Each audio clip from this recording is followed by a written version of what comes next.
Graça e paz, sou o pastor Flávio, eu estarei com vocês este ano, dando a aula da disciplina Introdução à Psicologia. Sejam bem-vindos, espero poder contribuir com a sua formação teológica, que você esteja motivado e se anime, que tudo vai dar certo. Eu gostaria de me apresentar a vocês, eu preparei aqui um PowerPoint para a gente poder estar dando a nossa aula. E nesse PowerPoint, a gente vai estar explicando para vocês quais são os temas que vamos trabalhar nessa disciplina. Seja bem-vindo, você que está chegando agora. Bom, ok, acredito que agora você está visualizando aí a nossa apresentação. Seminário Metodista, César da Corso Filho, curso Teologia, Introdução à Psicologia, professor Flávio José Ferreira. Minha apresentação, Flávio José Ferreira, pastor metodista desde 98, formado em Teologia no MESP, formado em Psicologia no UBM, pós-graduado em Psicologia Organizacional do Trabalho, pós-graduando em Neuropsicologia, e aí temos também o curso de coach pela Sociedade Brasileira de Coach. Como temas para a nossa disciplina, está aqui a ementa, né, do curso, que o primeiro tema é o que é psicologia, breve histórico, ciência e senso comum.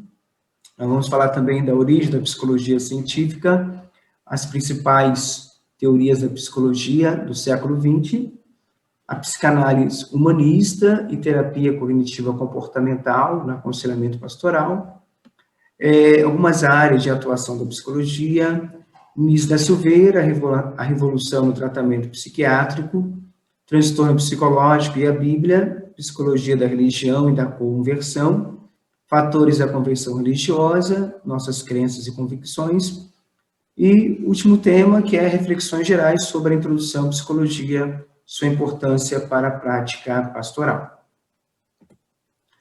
E como tema da nossa primeira aula, nesse dia 27 de fevereiro, o que é psicologia? Breve histórico, ciência e senso comum. É o que nós vamos estar falando a partir de agora, nesta aula.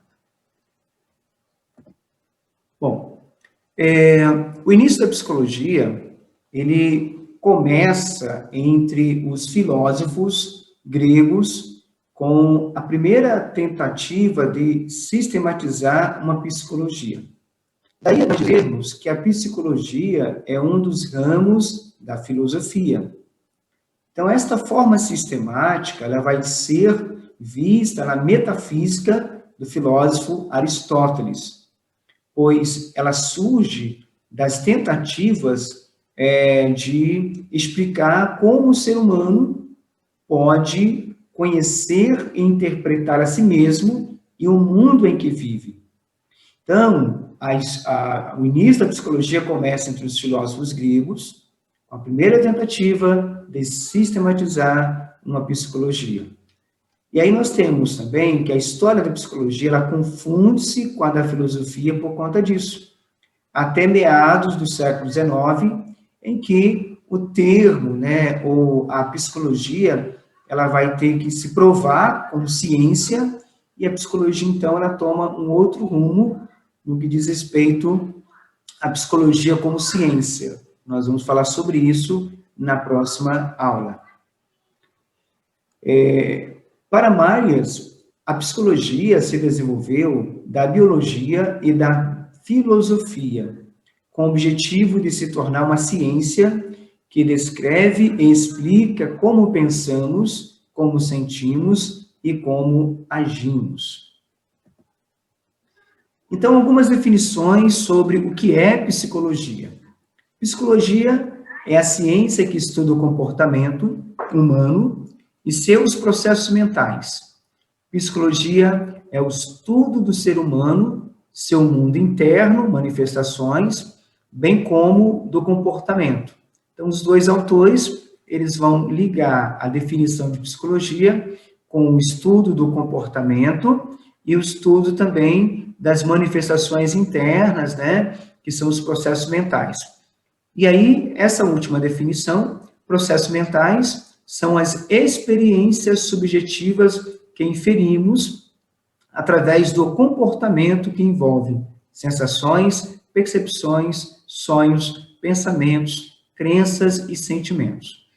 Em síntese, podemos dizer que a psicologia é o estudo dos processos mentais, do comportamento e da relação entre os dois. Então, ela estuda os processos mentais, ora ela estuda o comportamento, ora ela vai estudar a relação entre o comportamento e processos mentais. Ok? Bom, é importante nós falarmos também da etimologia da palavra psicologia, para a gente poder entender algumas questões que envolvem o estudo da psicologia para chegar a se tornar uma ciência como outras. A palavra psicologia, ela é da raiz grega, psicologia, de psique, que significa psique, alma ou mente. E logos, né, a palavra logos, que significa palavra, razão ou estudo. De forma resumida, seria estudo da psique. Para Lopes, o termo alma não deve ser tomado no seu sentido religioso, metafísico, enquanto entidade espiritual, e sim como a psique, estrutura biopsicossocial que anima o indivíduo. Só que esse termo, estrutura biopsicossocial, ele vai surgir a partir do século XIX em diante, que até início do século XIX, o que se tem é uma outra definição de psicologia construída principalmente pelos filósofos gregos. Dentro do pensamento aristotélico da alma, de acordo com Aristóteles, a alma era definida como a forma do corpo natural que potencialmente tem vida. A alma era dotada de diferentes poderes ou faculdades, às vezes também apresentada como diferentes tipos de alma, vegetativa, incluindo nutrição, crescimento e produção, sensível, incluindo os sentidos externo e interno, movimento físico, as paixões e outros apetites sensíveis, e racional ou intelectual, incluindo o entendimento, o juízo e a vontade. Isso segundo Jacó Villela. Mais interessante, depois de desfeito o quadro do pensamento aristotélico, a alma deixou de ser entendida como o princípio da vida e responsável pelas funções não intelectuais, passando a ser idêntica à mente, à razão, à consciência. E aí nós temos aqui mais uma outra definição. O termo alma pode ser visto como uma metáfora da psique, como e os diversos discursos ou disciplinas psicológicas seriam explorações desta metáfora, permitindo ampliar sua expressão e compreensão. Desta forma, a psicologia é vista como um ramo da filosofia, que estuda especificamente a alma. Ressalta-se que na filosofia moderna, a alma também é entendida como sujeito. O que nós temos aqui, então? Bom, etimologicamente, a psicologia, como disciplina, surgiu como área do conhecimento da alma na filosofia antiga grega. Mas, com o passar dos anos, houve mudança nesse entendimento. Da ciência da alma para a ciência da mente. E dentro aqui dessa seta tem uma palavra chamada psicofísico, século XVIII a século XIX. E aí, o que vai influenciar essa mudança da psicologia, o entendimento da ciência da alma para a ciência da mente, é a influência do positivismo, o paralelismo psicofísico de Titchener, que o filósofo filosófico explica o mental para Titchener. Titchener, ele fala da mente e corpo que andam lado a lado, e coloca a psicologia subordinada à ciência. Então, a partir do século XVIII em diante, nós vamos ter uma mudança nesse entendimento da psicologia como a ciência, né, que estuda aí a alma. A palavra psicologia, ela apareceu na década de 1570 e foi impressa como título pela primeira vez em caracteres gregos em 1590, em uma coletânea de discussões sobre a origem e a transmissão da alma racional. Então, havia uma preocupação em entender aonde situava a razão. E nós vamos, então, a partir de agora, estarmos caminhando num breve histórico para entendermos esta mudança nesse entendimento do que é psicologia, até a gente poder, e dessa forma, poder preparar a base para que possamos compreender a psicologia como ciência, que vai acontecer lá a partir do século XIX em diante. Nós temos aqui, então, uma breve história da psicologia. A história do pensamento humano tem um momento áureo na antiguidade, entre os gregos, particularmente no período de 700 a.C.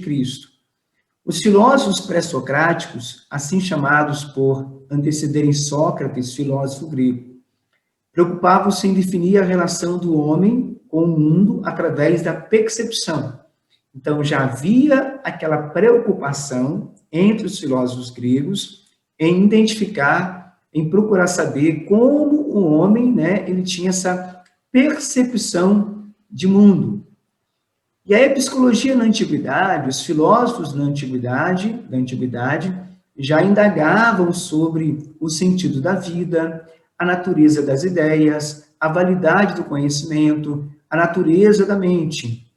E nós vamos destacar, então, 3 filósofos que deram uma contribuição muito significativa na construção da psicologia como ciência. Sócrates, Platão e Aristóteles. E aqui do lado eu coloquei Hermann Ebbinghaus, que é um psicólogo. Ele diz que a psicologia tem um longo passado, mas uma curta história. Então, vamos entender. Tem aqui, então, esses caras são todos filósofos aí da antiguidade. Nós não vamos estudar todos eles, não é o nosso foco aqui, mas tentar buscar, a partir da psicologia, a partir da antiguidade, algumas contribuições que esses filósofos ajudaram para construir esse entendimento do que é psicologia. E, conforme eu disse, formando assim bases para que pudéssemos chegar à psicologia como ciência. E o primeiro que vamos falar é sobre Sócrates. Bom, primeiramente, Sócrates, né, 469, 399 a.C. O lugar da razão era a cabeça para Sócrates, né? A principal característica humana era a razão. E Sócrates, ele definia também a razão como peculiaridade do homem ou como essência humana. O seu pensamento contribuiu para as teorias da consciência. Então, vocês vão percebendo como a filosofia ela ajudou a construir bases para a psicologia como ciência. A razão permitia ao homem sobrepor-se aos instintos que seriam a base da irracionalidade. Então, as teorias da consciência são, de certa forma, frutos dessa primeira sistematização da filosofia, tá? Então, os filósofos gregos, Platão e Aristóteles, esses filósofos fizeram, sim, muitas das perguntas que os psicólogos fazem hoje, tá?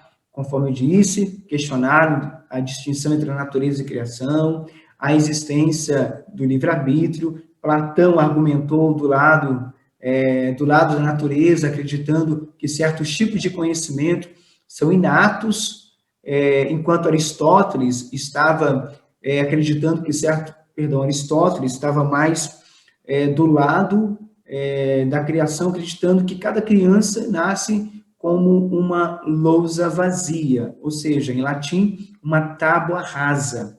E esse conhecimento dessa criança é adquirido principalmente através da aprendizagem e da experiência. Aprendizagem e experiência são dois termos importantes na área da psicologia, que tiveram como base o quê? Os pensamentos dos filósofos aqui da antiguidade. Saindo de Sócrates, vamos falar um pouquinho agora sobre Platão. Mas antes eu queria só fazer mais algumas observações aqui, ainda dentro desse pensamento de Sócrates, né? A psicologia na antiguidade, ela ganha consistência, a sua principal preocupação era com o limite que separa o homem dos animais. Então, ela ganha consistência ali com Sócrates. Dessa forma, postulava-se que a principal característica humana era a razão. Então, perceba que a psicologia vai tendo uma consistência, ela vai tornando algo mais consistente, né? A razão, ela permitia ao homem sobrepor-se aos instintos, que seria a base da irracionalidade, conforme a gente falou aqui agora há pouco para você.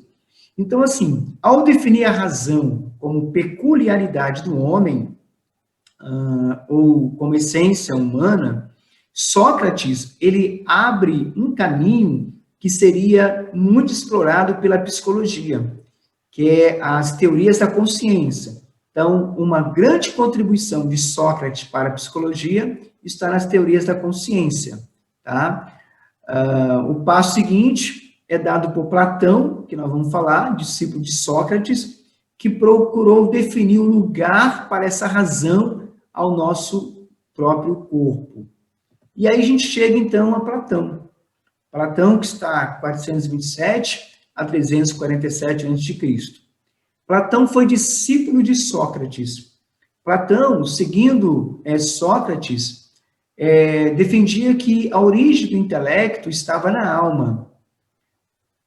Outro ponto de Platão é que o lugar da razão estava no corpo humano, era a cabeça, representando fisicamente a psique.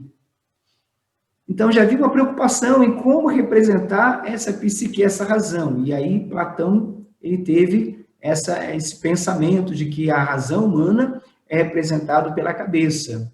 Então, está na cabeça. De onde vem a razão? Da cabeça. Onde a razão está? Na cabeça. É o lugar que ocupa no corpo humano a razão, cabeça. Então, a ligação entre a mente e o corpo também vai ser defendido por Platão. Segundo Platão, só se pode obter um conhecimento seguro daquilo que se reconhece como razão.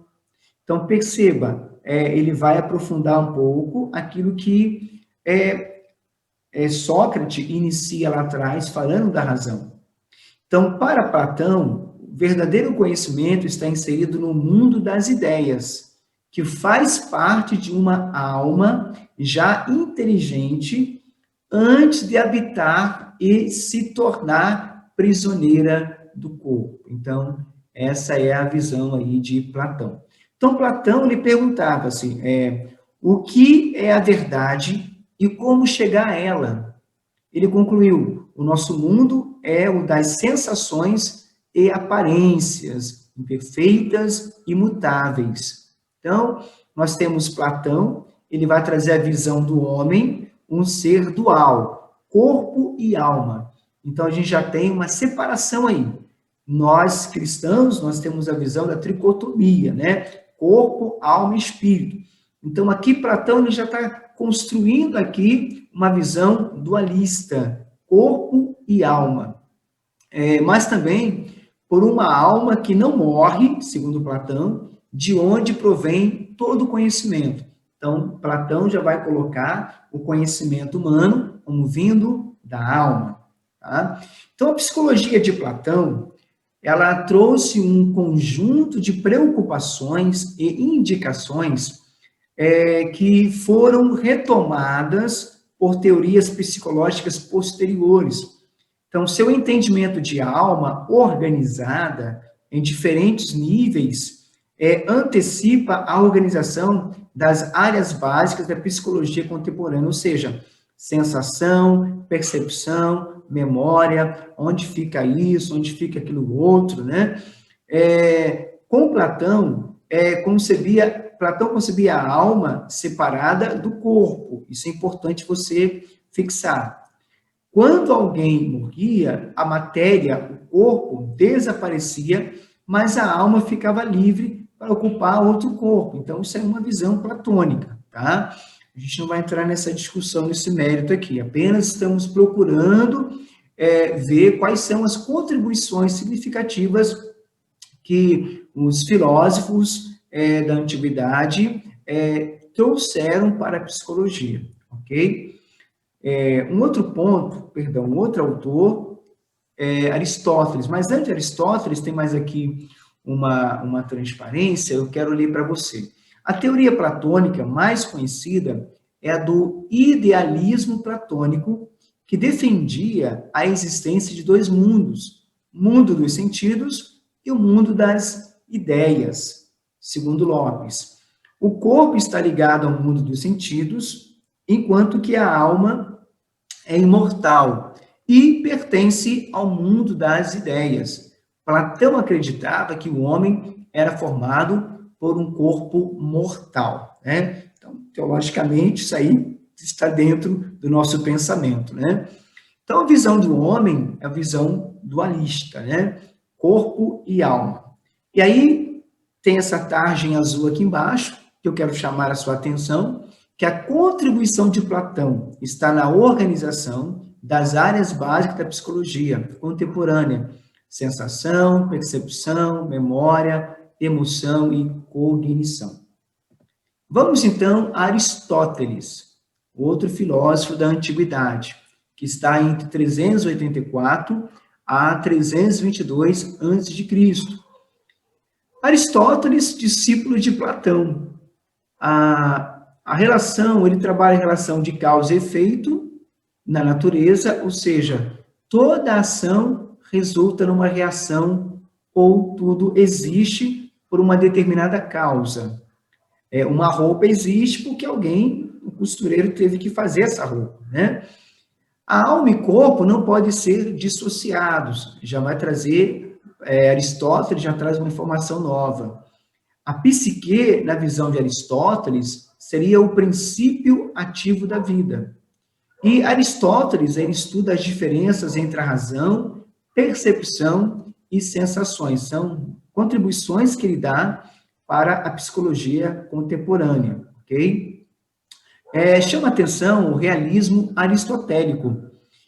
Todas as nossas ideias e pensamentos entram em nossa consciência através do que vemos e ouvimos. Então, é uma outra contribuição bastante interessante que Aristóteles vai dar à psicologia. Esse realismo aristotélico representa, na Grécia Antiga, ao lado das filosofias de Sócrates e Platão, uma reação ao discurso dos sofistas e uma tentativa de superação da oposição dos pensamentos de Parmênides e Heráclito. Então, uma questão filosófica, de discussão entre filósofos da época sobre esse tema aí da alma, né? Aristóteles, ele que iniciou a reflexão psicológica, considerado quem iniciou a reflexão psicológica, me desculpa, por ter escrito o primeiro tratado sobre o tema, sobre a alma. Mas, apesar disso, foi o próprio Aristóteles que retomou o conceito de psis em detrimento de psique, como ponto central da sua filosofia. Assim, no nosso entender, Platão deve ser legitimamente tomado como criador da indagação psicológica, e Aristóteles, o seu primeiro sistematizador. Então, se Platão ele começa o processo de indagar as questões psicológicas, Aristóteles ele vai sistematizar essas questões psicológicas. Logo, os gregos, né, os filósofos gregos, eles contribuíram para a psicologia com duas teorias. A platônica, que postulava a imortalidade da alma e a concebia separada do corpo, e a aristotélica, que afirmava a mortalidade da alma e a sua relação de pertencimento ao corpo. Então, é uma diferença aí. As teorias de Platão e Aristóteles se tornaram a base usada pelas principais teorias de psicologia no estudo do comportamento humano. Então, é muito interessante a gente poder falar deles por conta disso. Saindo um pouquinho da antiguidade, dos filósofos gregos, vamos entrar na Idade Média e vamos ver quais contribuições nesse histórico aí da construção da psicologia, desse saber psicológico, o que nós podemos encontrar na Idade Média? Bom, segundo Book, próximo às vésperas da era cristã, surge um novo império que queria dominar a Grécia, parte da Europa e o Oriente Médio, que é o Império Romano. Então, uma das principais características desse período da Idade Média é o aparecimento e desenvolvimento do cristianismo e, ao mesmo tempo, o fortalecimento do Império Romano. Então, o cristianismo na Idade Média se torna a religião principal na Idade Média. E aí, nós queremos destacar dois personagens importantes, Então, o que nós queremos falar sobre esses dois que tiveram uma contribuição muito significativa na Idade Média? Primeiro que, recapitulando um pouquinho o contexto também da Idade Média, a Idade Média é o período da história geral que se inicia no século V, logo após a queda do Império Romano do Ocidente, e termina no século XV, com a conquista de Constantinopla pelo Império Turco-Otomano. E também alguns estudiosos dizem que a Idade Média é também a Idade das Trevas. Para o autor, Jacob Villela, boa parte dos textos sobre a história da psicologia apontam para uma origem remota e fundação no século XIX, que vamos ver na próxima aula. Mas outros textos defendem que o surgimento da psicologia se deu também a partir da irrupção, a partir de algumas manifestações, de teóricos que surgiram a partir do século XVI e que convergiram para a necessidade do conhecimento de si, da busca de uma natureza na individualidade e na interioridade humana. Então, alguns autores defendem o surgimento da psicologia no século XIX, mas há muitos escritos que falam que a psicologia, na verdade, ela foi surgindo ao longo da história a partir de várias necessidades, do conhecimento de si, busca pela natureza da individualidade, a própria subjetividade, que vamos falar posteriormente. Então, com isso, para esse autor, a psicologia ela já vem sendo construída ao longo do tempo, tá? Mas tem a sua consolidação como ciência a partir do século XIX.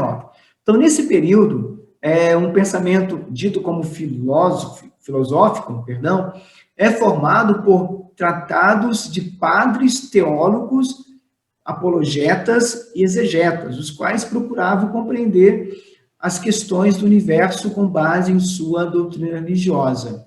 E aí que entra, então, Agostinho e Tomás de Aquino. Para Agostinho, há uma aceitação das concepções de Aristóteles e de suas ligações com o pensamento cristão. O conhecimento psicológico vincula-se à religião e aí Igreja Católica, que é a que dominava na época, A alma não era somente a sede da razão, mas a prova de uma manifestação divina no homem. Lembra que nós estamos falando da Idade Média, sobre uma influência religiosa de apologetas, exegetas, teólogos, nesse contexto. A igreja passa a se preocupar também com compreensão da alma, pelo fato de ser ela a sede do pensamento, ok? E aí nós temos Tomás de Aquino. Tomás de Aquino era, podemos dizer, a base filosófica da teologia da Igreja Católica naquele contexto.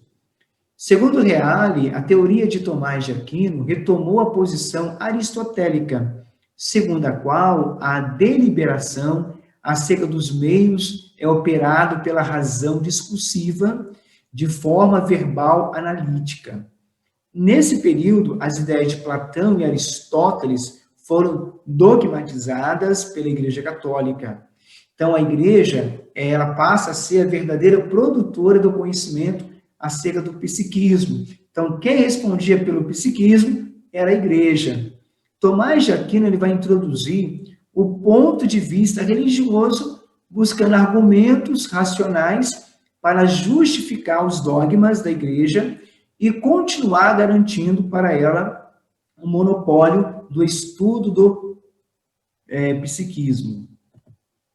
Bom, passando a Idade Média, esse período de superioridade da Igreja, né, católica, sobre a questão do psiquismo, nós vamos ter a psicologia no Renascimento.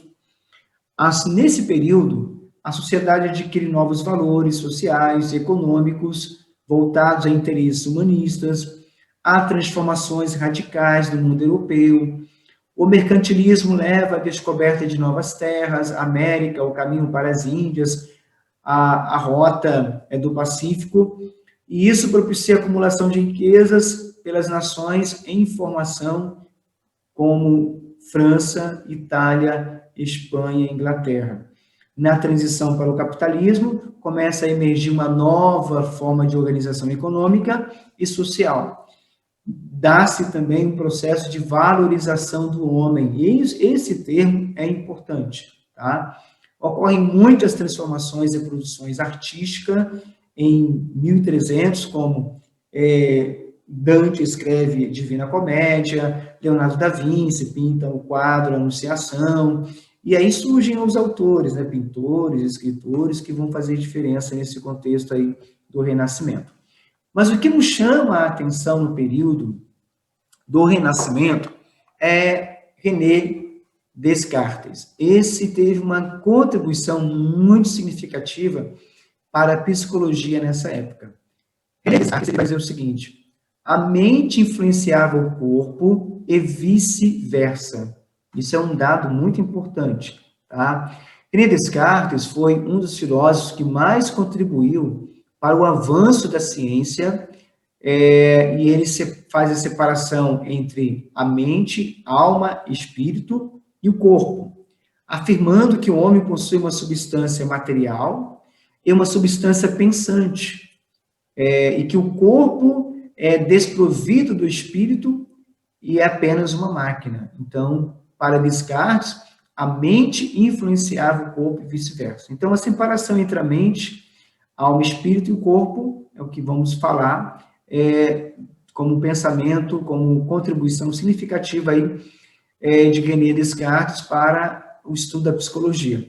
A mente é material, não tem substância física, conforme nós falamos aqui, e uma contribuição muito significativa do pensamento de René Descartes é teoria do ato de reflexo, que vai dar origem à psicologia behaviorista, que vamos falar mais adiante. Então, a teoria do ato reflexo é a ideia de que um objeto externo, um estímulo, pode provocar uma resposta involuntária, ok? E nós colocamos aqui do lado para você tomar como entendimento também para você. O René Descartes é criador do pensamento cartesiano, sistema filosófico que deu origem à filosofia moderna. Ele é autor da obra O Discurso sobre o Método, um tratado filosófico e matemático, ok? Então, lembrando que ele não era psicólogo, ele era filósofo e matemático francês, ok? Bom, caminhando um pouco mais aqui, a contribuição mais importante, então, de Descartes, voltando aqui um pouquinho, né, para a psicologia moderna foi tentar resolver o problema mente e corpo, que era uma questão controversa durante muitos séculos. Então, a partir de Descartes, as funções atribuídas à mente começavam a ser consideradas funções do corpo. Então, as funções que eram consideradas, as funções atribuídas à mente eram consideradas funções do corpo. Se antes de Descartes acreditava-se que a mente era responsável não apenas pelo pensamento e pela razão, mas também pela reprodução, pela percepção e movimento, para Descartes, a mente exercia apenas uma função, a do pensamento. Essa era a construção teórica de Descartes sobre a questão da dualidade alma e corpo, né? Mente e corpo. Com a dualidade físico-psicológica, então, a partir de Descartes, a gente vai ter uma dualidade, questão física e psicológica. Então, ele deu uma nova rota a outros pesquisadores que passaram, então, a deixar a alma como conceito teológico abstrato para o estudo científico da mente como processos mentais. Então, isso foi, podemos dizer, divisor de águas, né, para o conhecimento da psicologia como ciência.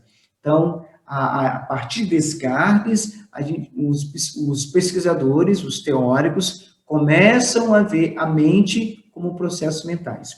Então, para ele, o corpo funcionava como uma máquina, e que existia uma máquina que a existência do ser humano dependia essencialmente da atividade racional.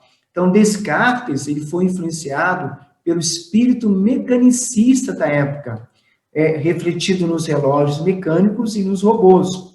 Então, ele tinha o hábito de descrever o corpo humano fazendo referência às figuras mecânicas que ele via. Por exemplo, os tendões eram vistos por ele como molas em engrenagem. Então, ele concebe o homem como uma máquina pensante. Então, uma contribuição de Descartes para a psicologia foi essa teoria do ato reflexo, nós falamos aqui, que vai dar origem à teoria behaviorista, né? E por conta também do dualismo de Descartes, mente e corpo, foi possível o estudo do corpo humano morto, sim, o cadáver, né? Então, antes, no século passado, o corpo era considerado sagrado pela igreja, uma vez que era visto como a sede da alma. Por fim, a teoria de Descartes, a mente, ela é imaterial, ela não tem substância física, mas é provida de capacidade de pensamento e de outros processos cognitivos. Então, essa foi uma contribuição, são contribuições de Descartes. Então, pela teoria de Descartes, como a mente possui a capacidade do pensamento, de algum modo, ela vai influenciar o corpo. Um exemplo, quando você pensa em realizar um movimento para a direita ou para a esquerda, né, ou para levantar ou para sentar-se, a mente, ela quer realizar esse movimento, mas quem toma a decisão, quem vai realizar é o corpo. Então, a mente quer realizar esse movimento, ela toma essa decisão, mas o corpo é que realiza. Então, quando o corpo recebe um estímulo, também que vem de fora, um estímulo do calor, né, a mente reconhece e interpreta esse estímulo que vem de fora. Então, a mente não só, ela comanda uma ação para o corpo, virar para a direita, virar para a esquerda, mas também a mente recebe do corpo é um estímulo externo, um calor, um frio, e vai interpretar como calor e frio. Então, isso foi muito interessante para a psicologia, né? Então, foi uma construção muito significativa, por isso que eu chamo particularmente de divisor de águas aí, na questão da psicologia como ciência, né? No estudo da psicologia como ciência. Então, Descartes, ele propunha-se a criar um método novo, científico, do conhecimento do mundo e substituir a fé cega pela razão e pela ciência. Então, Descartes é um dos grandes pioneiros na preocupação com o método na produção de conhecimentos filosóficos e científicos, e que marcou toda a modernidade ocidental desde o século XVIII até os dias de hoje, ok? Então, é interessante que Descartes, ele recorre à dúvida, como método de raciocínio, com a ajuda da qual poderia livrar-se de todas as teorias e ideias preconcebidas ou noções habituais e estabelecer verdades irrefutáveis. Pois, ao duvidar de tudo, reconhece que duvidar significa pensar. Por isso, ele chega àquela famosa frase que você já deve ter ouvido falar: penso, logo existo. Porque o duvidar significa pensar. Então, a partir da separação mente, alma, espírito e corpo, propicia, então, o estudo do corpo humano, né, cadáver, uma vez, então, que deixa o corpo de ser sagrado. Então, foi uma contribuição muito boa, muito significativa para a psicologia. Saindo desse período aí, vamos para a Idade Moderna. Bom, o que nós temos aí na Idade Moderna? Cronologicamente falando, a Idade Moderna é o período que se estendeu aproximadamente de 1453 a 1789. É o período de transição do modo de produção feudal para o modo de produção capitalista. Para Lopes, na Idade Moderna, houve ruptura entre ciência e religião, ressurge o poder do conhecimento filosófico científico. Philippe Melanchthon, recorrendo a Aristóteles, usou pela primeira vez a palavra psicologia. Ele estudou os processos psíquicos sobre aspecto científico. Indo para o final do século XVIII, nós vamos ter aqui o nascimento do romantismo, há uma valorização da individualidade, da intimidade. O romantismo contribui com a subjetividade do sujeito, vamos falar isso na próxima aula, que é o alvo dos estudos da psicologia, ok? Bom, o romantismo, ele faz uma crítica ao iluminismo. Esse movimento se expressou através das artes e filosofia, e, segundo o autor Figueiredo e Sandi,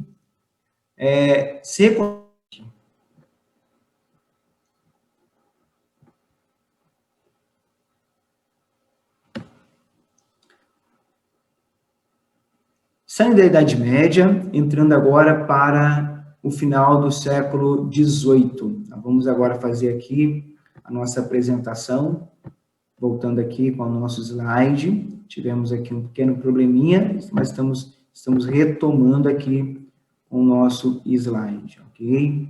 Bom, vamos lá. Muito bem. Idade Média nós já falamos, Psicologia no Renascimento, ok? Final do século XVIII. Muito bem. Vamos continuar. No final do século XVIII, conforme nós estávamos falando, destacamos o final do século XVIII. Opa, foi demais aqui.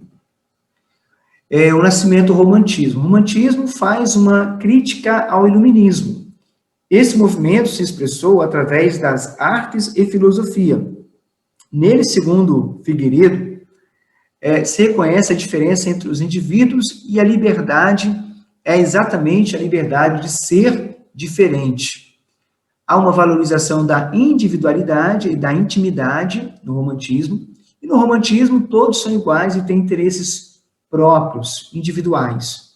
Dessa forma, esse pensamento sobre o indivíduo, né, que surge no romantismo, contribui com a subjetividade do sujeito, que é o alvo do estudo da psicologia e que nós vamos estudar posteriormente. Então, o romantismo ele foi um movimento artístico, político e filosófico surgido nas últimas décadas do século XVIII na Europa e que durou por grande parte aí do século XIX. Agora, entrando no século XIX. A psicologia no século XIX. A verdade deixa de estar dependente e diretamente relacionada ao monopólio do conhecimento religioso, a ascensão da ciência. A psicologia rompe com a filosofia e caminha para se tornar uma ciência. Teóricos vão surgir nesse período para tentar provar que a psicologia seria capaz de produzir seu próprio objeto de estudo. Faltou aqui uma palavrinha, tá? A psicologia só foi classificada como uma verdadeira disciplina acadêmica em 1875. Wundt é considerado o pai da psicologia moderna ou científica. Então, isso que vamos ter a partir do século XIX. Então, no século XIX, a psicologia rompe com a filosofia e caminha para se tornar uma ciência. Então, teóricos vão surgir nesse período para tentar provar que a psicologia seria capaz de produzir o seu objeto próprio de estudo. Então, essa informação é muito importante, tá? Então, a psicologia ela foi construída como área do conhecimento científico no final do século XIX. A psicologia ela rompe com a filosofia, tá? Mas para isso ela vai ter que provar que ela seria capaz de produzir um conhecimento sistematizado e próprio. Isso vamos falar também na próxima aula para você, ok? Por enquanto, estamos aqui num breve histórico. A psicologia e senso comum. Psicologia e senso comum. Todos nós temos crenças intuitivas sobre o comportamento, sobre o pensamento e sentimentos das pessoas. E essas crenças são coletivamente chamadas de psicologia popular. Por exemplo, a maioria das pessoas acreditam que a raiva pode ser aliviada deixando-a sair, talvez socando algo ou gritando bem alto. Mas algumas pesquisas científicas, no entanto, mostram que essa abordagem tende a deixar as pessoas com mais raiva, né? Não com menos raiva. Um outro exemplo, quando começamos a acreditar que as mulheres são mais falantes do que os homens, mas lembramos das mulheres falantes e dos homens silenciosos, mas ignoramos ou esquecemos das mulheres silenciosas e os homens falantes. Então, não podemos tomar isso como uma verdade absoluta, ok? Então, vamos lá. Psicologia e senso comum. Qual a diferença? A psicologia é um campo de estudo científico. O senso comum não é científico, mas baseado na razão. Psicologia. A psicologia é uma disciplina. Senso comum não é uma disciplina. Em psicologia, chegamos a conclusões por meio de pesquisas ou experimentos. E o senso comum? Quando falamos de bom senso ou senso comum, usamos experiências anteriores. Posição teórica. A psicologia tem uma base teórica clara. O senso comum não tem uma base teórica. Então, são algumas diferenças quando a gente vai falar da psicologia e senso comum. Bom, estamos agora falando, tá, da psicologia, senso comum e ciência. O que é ciência?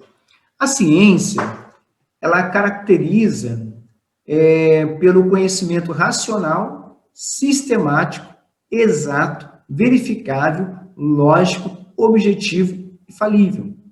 Então, a ciência caracteriza pelo conhecimento racional, então ela não vive de suposições, tá?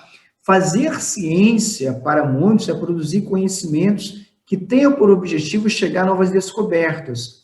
O que nos faz pensar que a ciência não surge do nada, a ciência não surgiu de repente ou foi inventada num dado momento. Ela evoluiu ao longo, do tempo, à medida que as pessoas descobriram novas ferramentas e técnicas, adotavam novos hábitos de comportamento e desenvolviam novas maneiras de pensar na tentativa de explicar os fenômenos à sua volta. Então, ela sempre emerge de contextos sociais específicos e com características determinadas, em íntima interação com os fenômenos históricos e movimentos filosóficos criados e vividos pelos homens.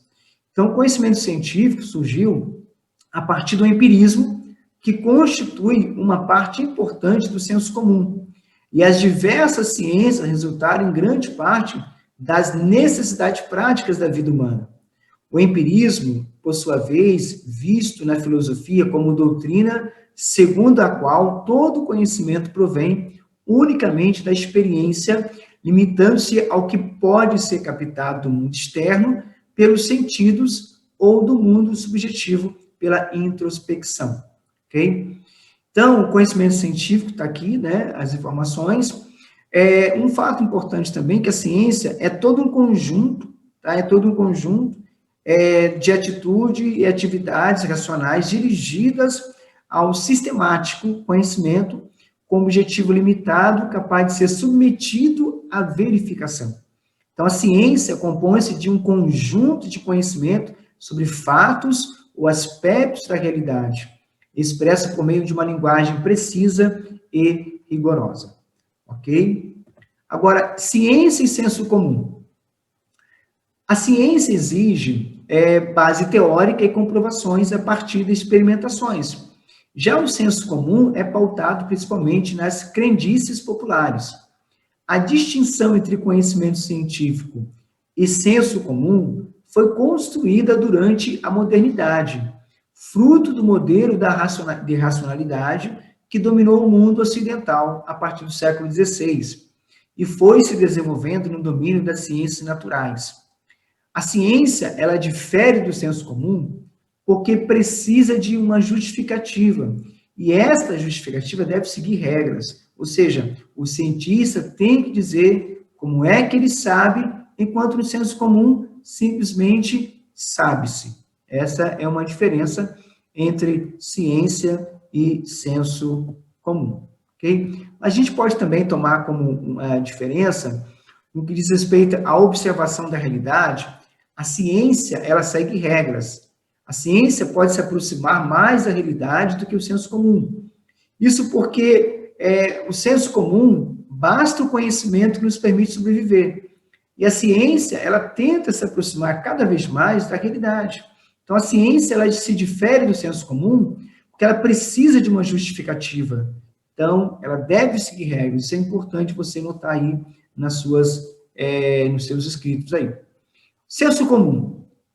A ideia do senso comum surgiu no século XVIII, representando o combate ideológico da burguesia contra o velho regime, e trata-se de um senso que que se prende ao natural, prudente, um senso que é burguês e que, por uma dupla implicação, se converte ao senso universal. Quem fala isso é Santos. Então, os conhecimentos em geral, eles se expressam em dois mundos, cotidiano e científico. O senso comum, como objeto de reflexão, existe desde a origem dos escritos filosóficos. Para Fichte, o senso comum é um corpo de crenças e conhecimentos culturais partilhados por um grupo ou comunidade acerca do funcionamento das pessoas e do mundo que as rodeia. O senso comum, então, é constituído por um conjunto de crenças fundamentais sobre a natureza do mundo físico e social. O senso comum é constituído por um conjunto de máximas e provérbios que as pessoas partilham sobre o mundo físico e social. O senso comum é constituído por uma maneira comum de pensar sobre o mundo físico e social.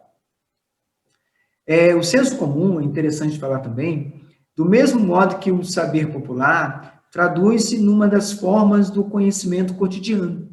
Então, o senso comum é um tipo de conhecimento que é compartilhado por um público, não sendo dessa forma individual, mas é retratado como algo natural e pode ser visto como um saber cotidiano. Então, o senso comum tem a ver com o saber cotidiano ao se referir às soluções que são desenvolvidas aí no dia a dia das pessoas.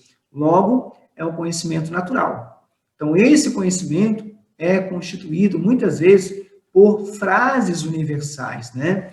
Por exemplo, cortar o cabelo na lua crescente faz com que ele cresça mais rapidamente. Então, esta informação, ela contrasta completamente com os fatos científicos, pois sabe-se que não existe uma relação entre as fases da lua e o crescimento capilar. Não há nada cientificamente comprovando isso, né? Um outro exemplo, chá de camomila vai deixar você bem mais calmo, né? Muitas pessoas aprovam essa receita, embora seja fruto do senso comum. E alguns até falam realmente que chá de camomila dá uma tranquilizada, e dá mesmo. Mas, assim, é uma outra frase do senso comum, né, que as pessoas usam muito, tá? E de gerações em geração vai dar resultados evidentes. As pessoas passam de geração em geração que chá de camomila acalma, e aí as pessoas acabam tomando chá de camomila. Então, o senso comum, ele é diferente de opinião e nem até mesmo da opinião da maioria. Então, o senso comum é aquilo que faz parte do saber cotidiano das pessoas. Bom, eu deixei para vocês aqui uma análise. A gente vai agora fazer uma pequena análise da diferença entre senso comum e ciência. Dois textos extraídos aqui desse material, extraído de Psicologia aplicada à Saúde, tá? Um pequeno errinho de português aqui embaixo, ok? O autor é Alves. Vamos lá. Texto 1. Mas eu não conseguia mais me basear em emoções reais para controlar minhas expressões faciais. E quando você tem de ficar manipulando conscientemente o seu rosto para ter uma conversa, as pessoas acabam se afastando. É esquisito para as pessoas que ainda têm sentimentos, conviver com pessoas deprimidas. Elas tentam fazer você sentir as coisas para que tudo volte ao normal. E é frustrante quando isso acontece. Para elas, parece que tem de haver uma fonte escondida de felicidade em algum lugar dentro de você, que você simplesmente perdeu. É que se você apenas pudesse ver o mundo, ver como o mundo é bonito. Então, essa frase aqui, tá? É uma frase de uma pessoa, e nós vamos comparar esse texto com esse segundo texto. Diz assim: eu tentava sair mais de casa, mas a maioria das atividades divertidas me deixava existencialmente confusa ou frustrada, com a minha incapacidade de aproveitá-las. Meses foram se passando e eu lentamente comecei a aceitar que talvez nunca mais pudesse me divertir. Mas não queria que ninguém soubesse. Eu ainda estava meio constrangida de ficar entediada ao lado das pessoas e tinha esperança de que as coisas fossem se resolver sozinhas. Se eu conseguisse não afastar os outros, tudo poderia ficar bem, mas eu não conseguia mais me basear em emoções reais para controlar minhas expressões faciais. E quando você tem de ficar manipulando conscientemente o seu rosto para ter uma conversa, as pessoas acabam se afastando. É esquisito para as pessoas que ainda têm sentimentos de conviver com pessoas deprimidas. Elas tentam fazer você sentir as coisas para que tudo volte ao normal, e é frustrante quando isso não acontece. Para elas, parece que tende a haver uma fonte escondida de felicidade em algum lugar dentro de você, que você simplesmente perdeu. Então, aqui eu estou colocando o texto todo, né? Na verdade, acabou entrando os dois textos, né? Mas um texto, ele vai até aqui, ó. Se eu conseguisse não afastar os outros, tudo poderia ficar bem. Tá? Então, parando aqui nessa frase, tudo poderia ficar bem. O que a gente quer trabalhar com vocês aqui? É a diferença entre esses dois textos aqui. O que a gente tem? Segundo esse autor, os dois textos falam de um mesmo tema, depressão. Porém, utiliza linguagens diferentes, porque temos contextos diferentes de comunicação. No primeiro texto, temos um contexto formal, onde a linguagem é bastante precisa e objetiva. Não pode deixar margem a uma interpretação errônea, porque tem a função de informar pessoas e, assim, cumpre um papel científico e profissional. Fala de depressão, né? A gente voltando lá no texto, ó. fala, por exemplo, pessoa deprimida, fala também de sentimentos, aqui o outro termo, emoções, né? Expressões faciais. Então, são termos mais bem elaborados, ok? Então, o primeiro texto, ele vai deixar mais de uma interpretação mais, assim, científica.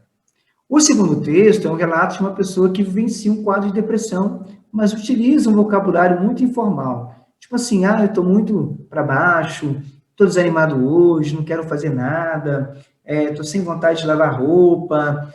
Ela está falando de depressão, mas numa linguagem num vocabulário muito informal.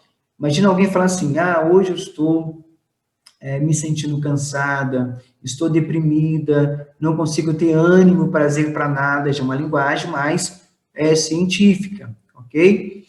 Então, o primeiro texto apresenta informações científicas, o segundo texto apresenta informações do senso comum. Então, o conhecimento científico, ele depende de comprovação rigorosa de fatos testados e observados e adequados a uma metodologia científica, sob enfoque e aprovação de pesquisadores. O senso comum trata de situações vividas, vivenciadas e adquiridas na observação do dia a dia. Estou muito deitado, não estou conseguindo arrumar casa, eu não estou conseguindo pensar em nada. Ela está falando uma linguagem do senso comum. Agora, olha outra linguagem. Eu estou indisposta fisicamente, eu não consigo ter prazer pelas atividades da casa, a minha mente ela está confusa, eu sinto as minhas emoções, sinto muitas emoções como ansiedade. Então, ela começa a usar termos científicos, né? E aí, essa é a diferença que eu quero mostrar para vocês, do senso comum para a ciência. O senso comum trata de situações vividas, vivenciadas, adquiridas na observação do dia a dia. Transmitido de pai para filho, né? Está triste, está com depressão. Uns falam que está triste, outros falam que está com depressão, tá?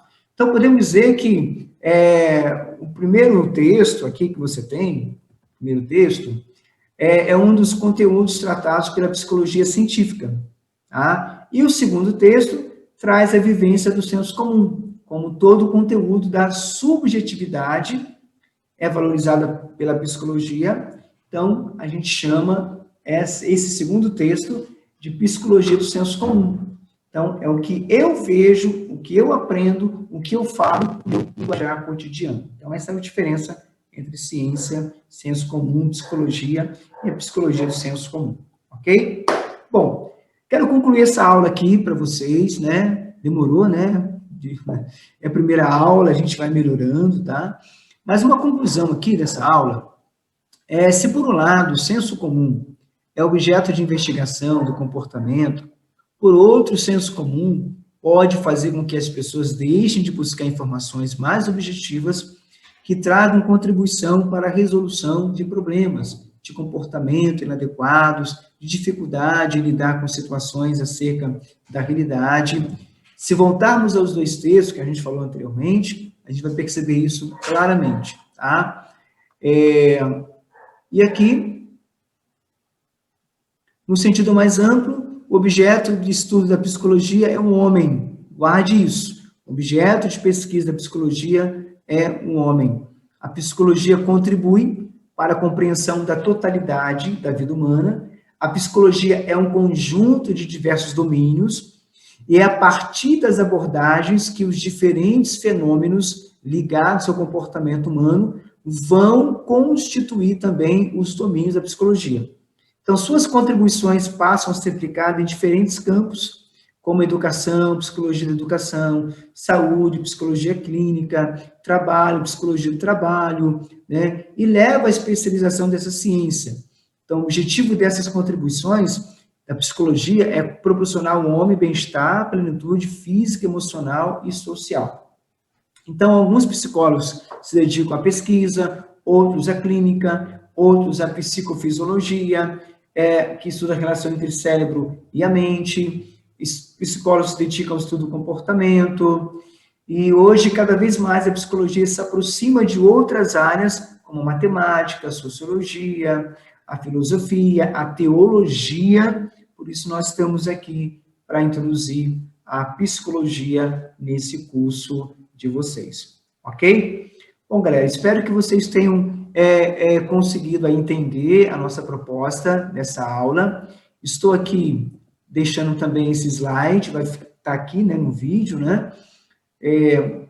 Se precisar, eu posso salvar também em PDF, mandar para vocês lá na plataforma.